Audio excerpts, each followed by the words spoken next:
jaar. Ek het nou gehoop iemand sê vir jou ook, maar voorspoedige nuwe jaar. Dankie, die 2 of 3 van julle. Ek is oortuig jy het hierdie woorde al meer as 1 keer gehoor die afgelope tyd. As jy nie het nie, het jy daarom nou vanaand 2 keer gehoor.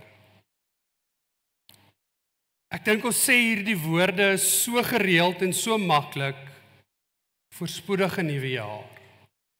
En ek dink dit klink soos 'n wonderlike wens om oor iemand uit te spreek. Ek bedoel, almal van ons wil voorspoed hê. Kan ek dink een van julle wil nie hê dat dit nie moet goed gaan nie. En ek kon nie help om te wonder of dink ons regtig nog wat ons sê as ons vir iemand sê voorspoedige nuwe jaar. Wat beteken voorspoed? Wat is ten diepste my hart wanneer ek vir jou sê voorspoedige nuwe jaar? Of sê ek dit maar net omdat dit die regte ding is om vandag te sê? En hoekom voorspoed? Want as ek reg is, het voorspoed mettertyd 1 betekenis gekry.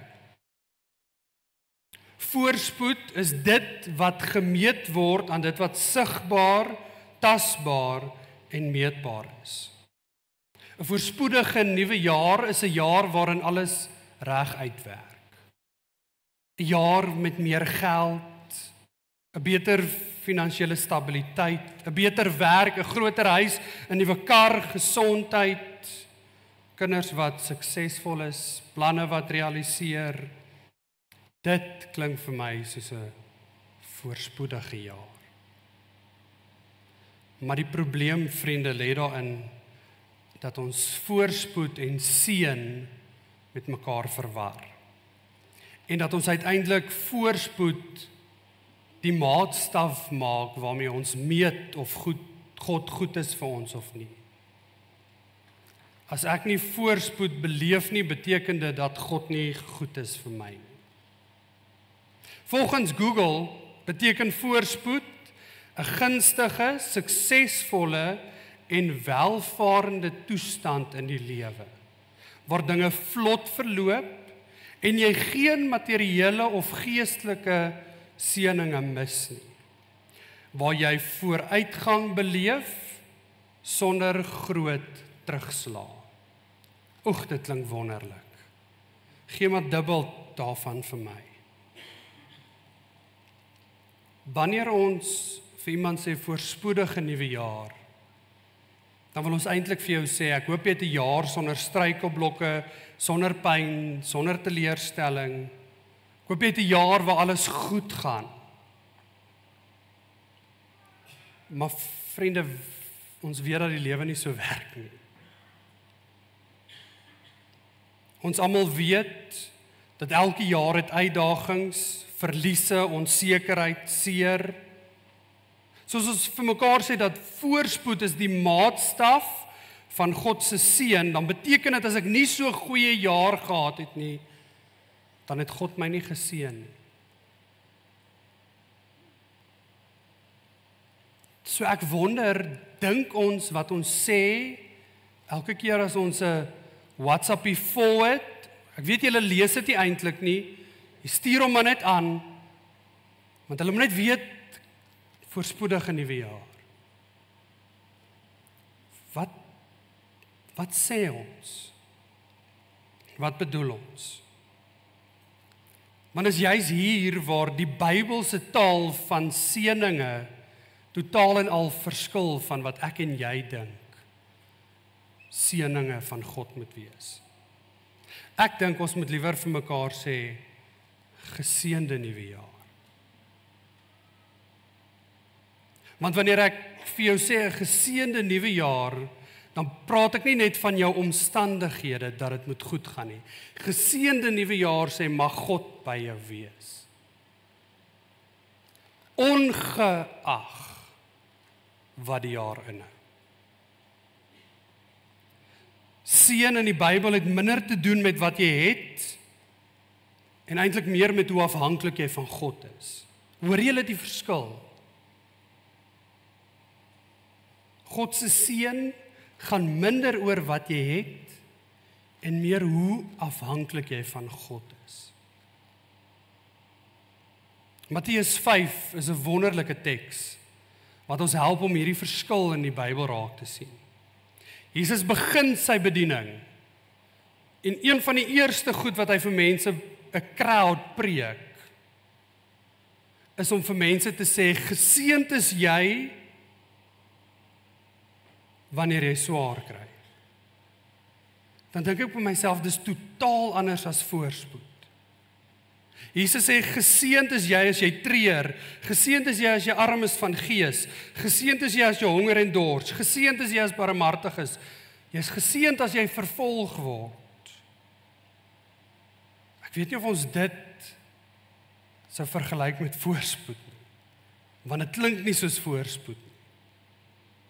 Arm van gees, hartseer, vervolging, klink nie vir my soos 'n voorspoedige nuwe jaar nie. Tog sê Jesus, dis die plek waar jy geseënd is. Want dis die plek waar jy leer, jy het my nodig. En daarom hou ek so 'n bietjie meer van die Engels, wat sê Happy New Year.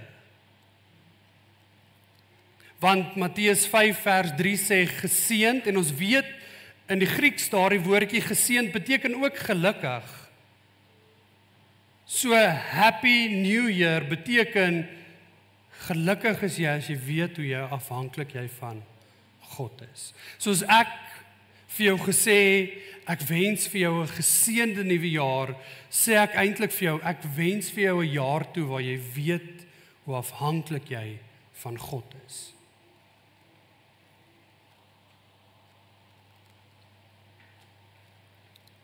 So, mag ek en jy liewer vir mekaar sê, 'n geseënde nuwe jaar.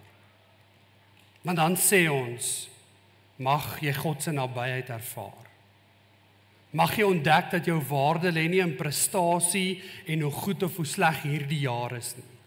Jou waarde lê daarin dat jy weet hoe afhanklik jy van God is. Mag jy selfs in tye van verlies en swaar kry, weet dat God naby is.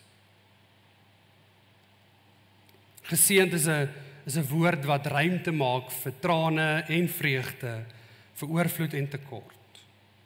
Geseënde nuwe jaar sê ons, ek weet dat God reeds daar is.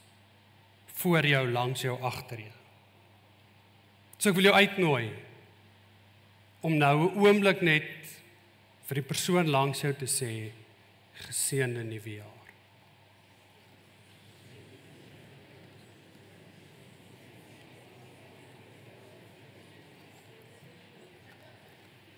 Oom, geseënde nuwe jaar. Lukas.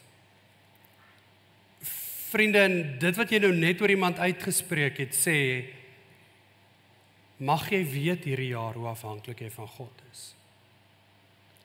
Nie die mooi gimmicks nie, maar die ware afhanklikheid ten diepste van ons hemelse Vader. En dit is my gebed vir elkeen van julle. Ja, ek wens al hierdie mooi goed ook vir jou. Maar my grootste begeerte is dat jy hierdie jaar in afhanklikheid van God sal leef. As jy dit kan onthou, want ek weet, nê, ons is al so in hierdie hele voorspoedige nuwe jaar, jy sê dit sonder om te dink. Maar as jy dit onthou, is my hart regtig dat jy môre en oormôre dalk vir so 2 of 3 mense net sê, maar geseënde nuwe jaar. En voor jy die prentjie net forward, lees maar net, stuur maar net geseënde nuwe jaar, as jy onthou. So dit, vriende, is my hart vir hierdie jaar wat voor lê. Nou wil ek bely dat ek 'n hele ander idee gehad het vir ons boodskap vandag, toe jy ons wandelteks gekry het. Ek het gevoel dis wat die Here op my hart druk, en in my voorbereiding het die Here besluit, nee, julle wat hier is, moet iets anders hoor. So die teks gaan ons nog steeds so vlugtig na kyk, Maar ons tema lyk so 'n bietjie anders. Ons tema vanaand, kyk terug met dankbaarheid. Kyk terug met dankbaarheid. Sondag sal ons verder gesels oor Efesiërs 5. Maar ons staan vanaand op die begin van 'n nuwe jaar. En soms sonder om te dink, en ek val in daai selfde struik, wil ons net vorentoe hardloop. Ons is nog nie eers in Januarie nie en ons klaar besig met nuwe planne, nuwe doelwitte, nuwe gewoontes, nuwe drome. Dis asof Januarie met hierdie skielike druk kom dat jy nou een of ander nuwe weergawe van jouself moet wees. Asof ons nie eers dink nie, asof ons net wil hardloop die nuwe jaar in. En ek dink nie dis sleg nie. Ek dink is goed om na jou eie lewe te kyk. Ek dink is goed om doelwitte vir jouself te stel. Ek is 'n groot aanhanger van nuwejaarsvoorneme. Maar kom ons pos net eers 'n bietjie. Voor ons net wil die nuwe jaar inhol. Kom ons stop. Voordat ons net dink aan 2026. Voordat ons vorentoe kyk, wil ek jou uitnooi om 'n oomblik saam met my terug te kyk.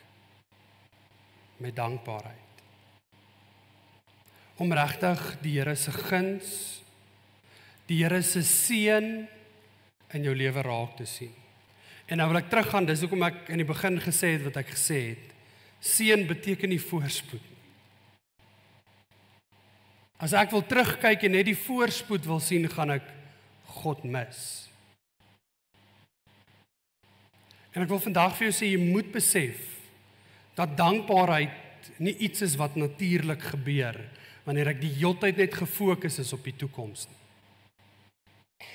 Dalk is daar aftrede wat vir jou wag in die jaar wat kom en dis al wat voor jou staan. Al wat jy na toe kyk. Dan is my vraag, jy mis dalk wat God nou in jou lewe doen en dalk gedoen het. Dankbaarheid vra ons moet stop en kyk.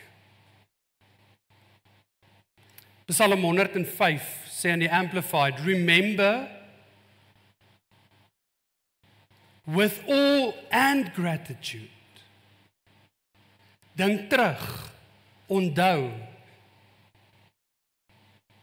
staan oop mond for the wonderful things which he has done. Psalm 103 vers 2 sê, loof die Here, o my siel, en moenie, belangrike woorde, moenie enige van sy weldade vergeet nie. En hierdie vers het so by my vasgehaak in my voorbereiding, en daarom ook ons tema wat totaal verander het. Maar dit is asof hierdie Psalm sê, ons het 'n geneigtheid om te vergeet. Daarom sê Dawid vir homself, moenie vergeet nie. Ek dink aan die verhaal van die 10 melaatses in Lukas 17. Julle weet in daardie verhaal word al 10 mense genees. Al 10 kry die wonderwerk waarvoor hulle God vertrou het. En net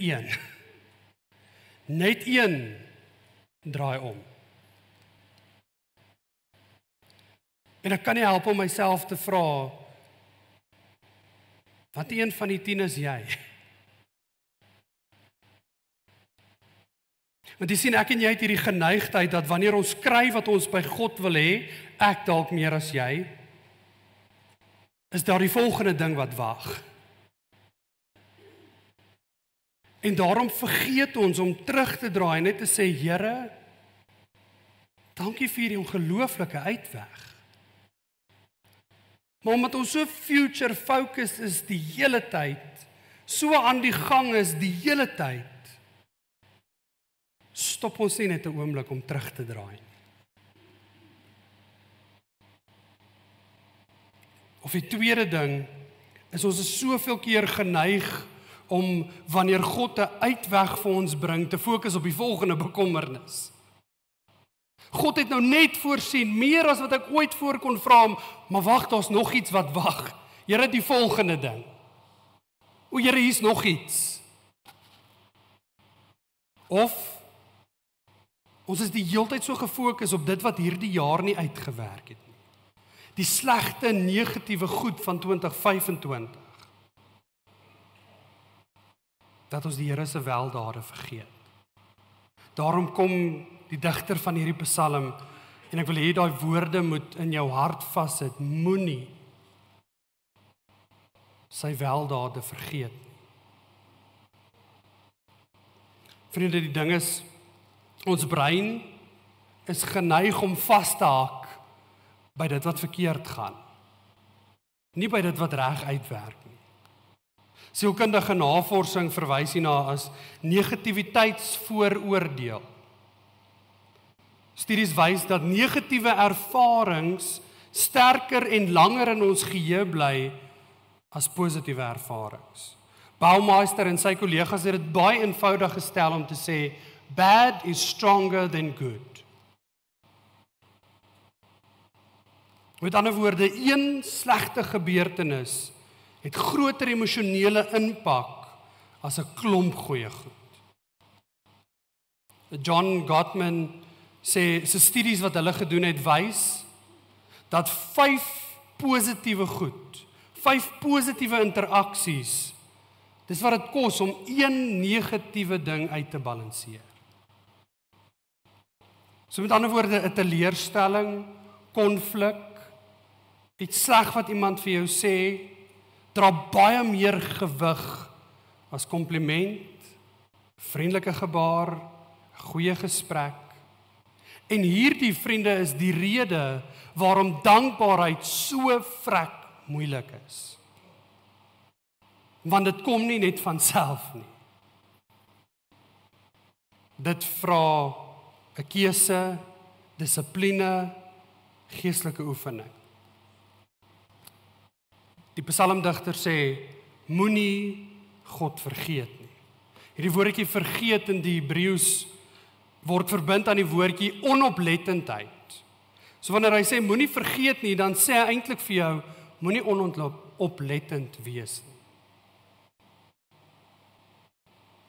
Vergeet word verbind aan onoplettendheid.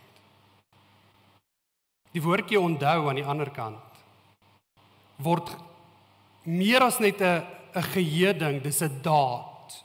Dis om iets te doen. Vergeet sê onoplettend. Onthou sê ek soek. Ek let op vir dit waarmee God doelbewus in my lewe mee besig is. Ek soek daarna. Ek lewe met 'n bewussyn dat God teenwoordig is. Paulus beskryf dit so as hy in die tronk sit in Filippense 4 vers 11 as hy sê, ek het geleer. Met ander woorde, dit kom nie net natuurlik nie. Ek moes myself oefen en oefen en oefen om tevrede te wees in alle omstandighede, om dankbaar te wees in alle omstandighede. Ek moet myself dit leer. Anders gaan net negatiewe goed in my geheue bly. Die Griekse woordjie vir geleer, dit beteken 'n proses, dit beteken mislukking, dit beteken herhaling en dit beteken groei. Met ander woorde, Paulus sê, ek gaan misluk, ek gaan weer moet probeer, ek gaan moet groei in hierdie ding om tevrede te wees, om dankbaar te wees vir wat God vir my gee. Oefening. Oefening. Vriende, ek besef 2025 was nie vir almal van ons 'n maklike jaar nie. As ek moet erken, dalk ook nie vir my nie. Ja, daar was oomblikke van groot opgewondenheid en vreugde, maar ook oomblikke van vrees, verlies, onsekerheid, teleurstelling, onbeantwoorde vrae, onbeantwoorde gebede. Sommige van ons stap 2026 in met klomp teleurstelling. Ander van ons is uitgeput en dankbaar. Die jaar is verby. Nou, 'n klompie van ons is dalk hoopvol en opgewonde. Klomp van ons voel al hierdie goed gelyktydig. Ons is dankbaar, hartseer, verlig, spyt, ons hoop, opgewonde, alles in een. En vandag word ons genooi om hierdie nuwe jaar in te stap, sonder 'n klomp nuwe planne, maar met dankbaarheid. En ek praat nie van 'n oppervlakkige dankbaarheid wat ek nou maar net sê ek is dankbaar nie. Ek praat nie van 'n oppervlakkige dankbaarheid wat die seer net ignoreer nie. Ek praat nie van 'n geforseerde positiwiteit van ag, alles was oukei nie. Ek praat van 'n diep, eerlike dankbaarheid wat sê, hierdie jaar het dalk nie uitgewerk soos ek wou hê nie, maar God was daar. God was daar. En weet julle hoe sad is dit vir my dat soveel van ons God mis? Omdat ons heeltyd net in daai een negatiewe ding vaskyk. Omdat ons nie doelbewus soek na waar God besig is in ons lewe nie. God was getrou, al het ek dit nie gesien nie. Ek is mal daaroor hoe Elizabeth Elliot dit stel as sy sê, thankfulness is not the absence of suffering, but the presence of trust. Ek kan nie vir jou sê jou jaar gaan smooth sailing wees nie. Ek kan nie vir jou sê daar gaan 'n absence of suffering wees nie. Maar my hart is dat jy 'n presence of trust sal ervaar. God sal vertrou. Weet dat hy teenwoordig is.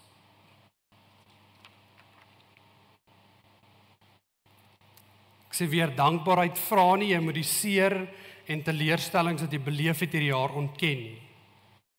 Dit vra dat jy sal weet dat God steeds teenwoordig is. Dat genade, wat elke môre nuut is, jou ontmoet.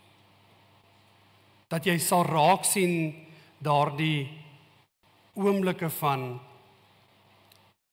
o jette, hier's 'n uitweg. Daardie uitkomste wat God vir jou gee. Die Bybel herinner ons gereeld om te onthou.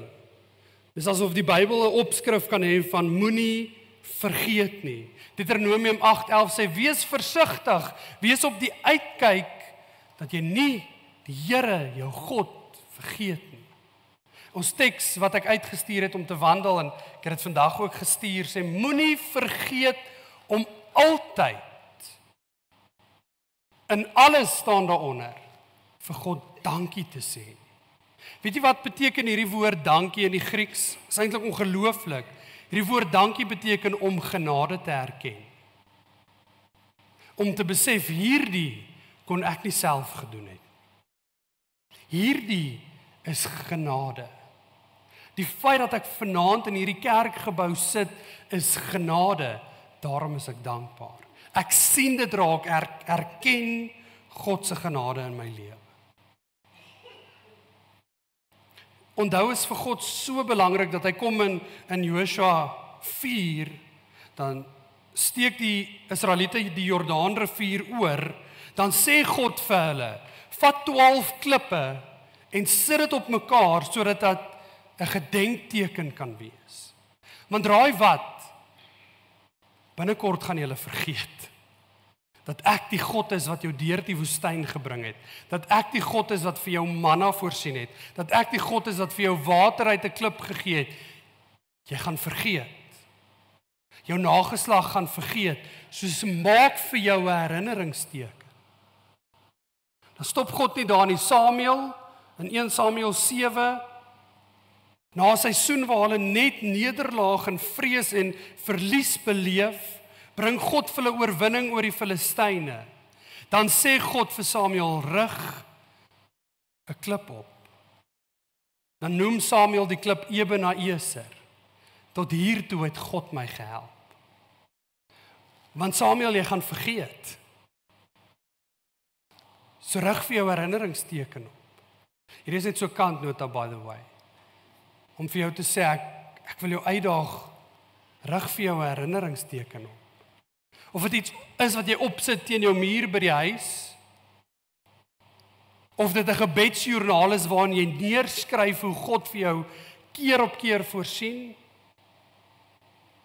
of dit 'n woord is wat jy onthou, of dit 'n liedjie is, dalk iets wat jy in jou sak dra, dan sit sommer 'n klip in jou skoen. Sal jy nooit vergeet nie. God sê rig vir jou herinneringsteken op, want ek wil hê jy moet onthou. En ons gaan nou kom by, hoekom is dit vir God so belangrik? Hoekom wil God hê ek en jy moet onthou wat hy doen? Dis om te sê, as ek by jou was, toe, hoekom sal ek nie nou by jou wees? As ek by jou was in 2025, hoekom sal ek nie in 2026 by jou wees?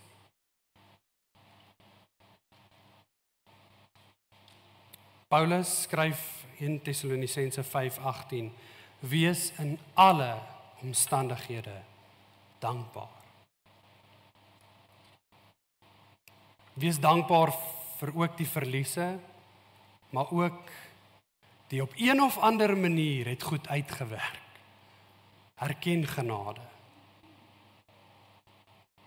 Ek dink by myself terwyl ek hierdie voorberei, hoeveel keer God ons gedra het en ons het eers later agtergekom het. Of die hartseer wat ek nou gesê het, dat ons dit nooit eers raak sien nie. Want ek is so gefokus op die volgende probleem of die volgende krisis of die volgende.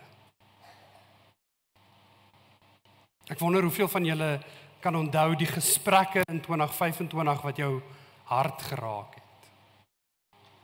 Dalk 'n preek of 'n lied of 'n skrifgedeelte wat jou geanker het toe jy so onseker gevoel het. Mense wat op die regte tyd die regte woorde vir jou gesê het. Die kere wat jy beskerm is teen 'n klomp gevaar. Neem maar Leroy, ek soek die groot goed. Die finansiële uitkomste. Die skielike geld in my bankrekening, dis wat ek soek. Dankbaarheid beteken om God se genade te erken. En daardie genade is nie altyd 'n feesmaal nie. Dit is soms net daaglikse brood.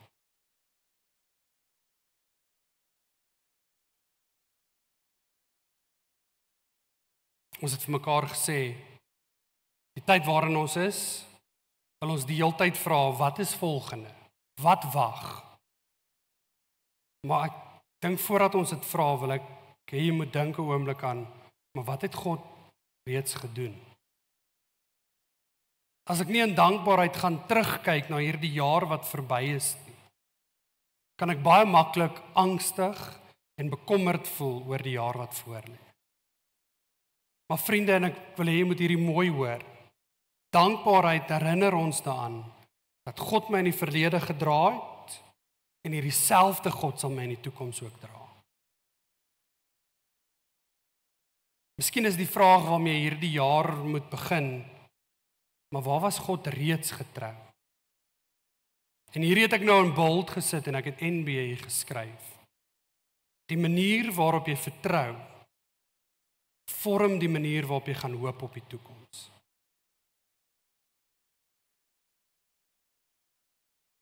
Terwyl ons aan die einde van 2025 staan, tussen dit wat was en wat sal wees, is dankbaarheid vir my hierdie beeld van die brug. Die brug wat ons laat oorstap, deur te onthou wat God gedoen het. Om met vertroue te kan loop, nie omdat ek weet wat die toekoms inhou nie, maar omdat ek weet wie by my is. Ek kan vertrou en weet, 2026 gaan God by my wees. Ek weet nie hoe jou jaar gaan lyk nie, ek weet nie wat gaan gebeur nie. Al wat ek weet, God sal jou nie los nie.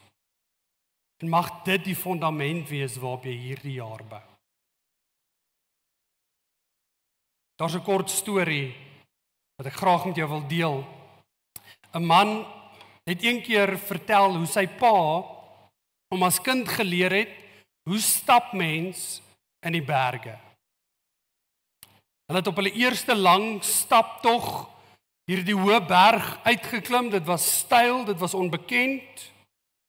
En natuurlik, soos die kind is, het hy gereeld gestop en gevra, ag pa, hoe ver nog?